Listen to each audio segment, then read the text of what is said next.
பொருளோடு புகழைத் தந்து போற்றிடும் வாழ்வைத் தந்து வருங்காலம் அனைத்தும் செல்வம் வரும் காலம் ஆக்கி வைத்து பெருமைகள் வழங்க வேண்டும், பேரருள் கூட்ட வேண்டும்.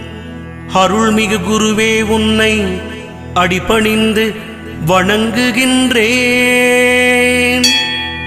வருடம் ஓர் ராசி வீதம் வட்டமாய் சுழன்று வந்தே தருகிற பலனை நாங்கள் தங்கமாய் ஏற்றுக்கொள்வோம். வருகிற நாட்களெல்லாம் வசந்தமாய் மாறுதற்கே அருள் தரும் உனது பார்வை அனுதினம் எமக்கு வேண்டும்.